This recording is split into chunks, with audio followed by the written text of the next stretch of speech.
Republican Senate Leader Mitch McConnell is waking up in the hospital. What we know at this hour about his condition. Plus, Russia missiles rain down on targets across Ukraine, causing death and destruction.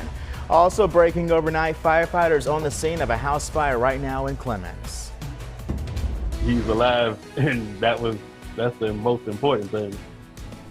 A man with ties to the Triad survives a deadly kidnapping in Mexico. And now his big brother has big plans for him once he gets back to North Carolina. Also ahead this Thursday, the head of Norfolk Southern prepares to go before Congress. An early look at what he plans to tell lawmakers. Rise and shine, 6 o'clock on this March 9th. I'm Devontae McKenna. And I'm Christina Evans. Audrey Bisk does have the morning off. And hopefully she's enjoying it the best that she can. But there's some pretty cold temperatures out there this morning that are going to shock your system when you get out the door. You know, we had a good start to this week weather-wise. Now things are starting to change, though, Brian. Yeah, it's more typical March weather that's moving in. Right. In fact, yesterday is a good day of comparison. It was a perfect March day. Temperatures right where they were supposed to be. Had a good amount of sunshine and some high clouds moving in. It does get chilly in the mornings, though, and temperatures are near, if not below freezing. Danville to Martinsville, 32 from Galax to North Wilkesboro. Low to mid 40s out there from Greensboro to Winston-Salem. Temperatures, if anything, have bumped up a little bit, and I think the cloud cover is helping keep the heat that the earth is giving off, as it often does during the night in the early morning hours, kind of lessens that a little bit, so it often bumps our temperatures up as they begin to slide back in. We've got rain to our south. We've got more rain west. This is not going to reach us. This likely will, beginning with some late evening showers that will continue tonight for the first part of Friday before moving out in the afternoon. Best rain chances tonight, first thing tomorrow morning, and then it's still kind of scattered until about early mid-afternoon tomorrow.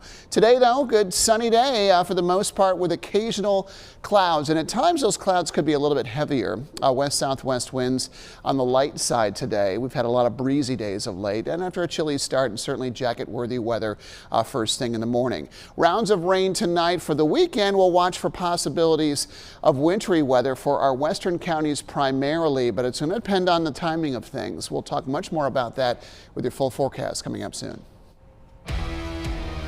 Brian, thank you. Back to that breaking news this morning at 6:02. Firefighters from 2 different departments are working to put out an overnight house fire. I want to give you a live look at that scene this morning on Edgewater Drive in Clemens.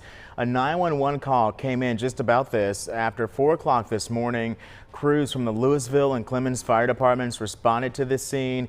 You can see that fire appears to be out. Firefighters, though, still there working any hot spots. We don't know if anyone was home at the time of the fire, but we do know the fire has not spread to any other nearby homes. And we have more breaking news this morning, this time out of Washington. Senate Republican leader Mitch McConnell is in the hospital after a fall. So a spokesperson for the senator says that the Kentucky Republican was attending a private dinner at a Washington hotel when he tripped and fell. The spokesperson says that the 81-year-old McConnell was later admitted to a hospital for treatment. Back in 2019, the GOP leader did trip and fall at his home in Kentucky, suffering a shoulder fracture. And also breaking overnight, officials in Ukraine say at least 5 people have been killed after Russian missile attacks. The governors of several regions say missiles hit multiple cities today. Near Lviv, a missile hit a residential area there, killing 4 people. 1 person was killed and 2 more were injured in multiple strikes near Dnipro in central Ukraine. Damage was also reported overnight to buildings in Kyiv, Odessa, and Kharkiv. Emergency crews are combing through the rubble this morning to see if people could be trapped underneath. Looking ahead this morning, the bodies of 2 Americans killed during a violent kidnapping in Mexico are expected to be brought back to the U.S. today. A Mexican medical examiner completed a forensic exam to determine their causes of death on Wednesday. But once the bodies are back here in the U.S., a second autopsy is expected to be completed. 2 other Americans who were kidnapped and survived are currently being treated at hospitals here in the U.S. The 4 victims of that kidnapping were actually from South Carolina. Last night, a prayer vigil was held near Lake City, where they lived. The 4 had traveled to Mexico for a medical procedure, but were captured by a drug cartel. Eric Williams, who survived the deadly kidnapping, lives in Winston-Salem. His brother Robert spoke with NBC News. He says the family heard something was wrong on Sunday, and they had to wait for answers. Robert says Eric was shot in the leg after the group was kidnapped. They were found Tuesday inside a small home about 15 miles away from where they were kidnapped. And Robert says he can't wait to tell his brother that he loves him. I was overwhelmed with emotion. I was very happy because the uncertainty was one of the worst things, not knowing whether or not he was okay or not. And to find out he was okay, I was totally relieved.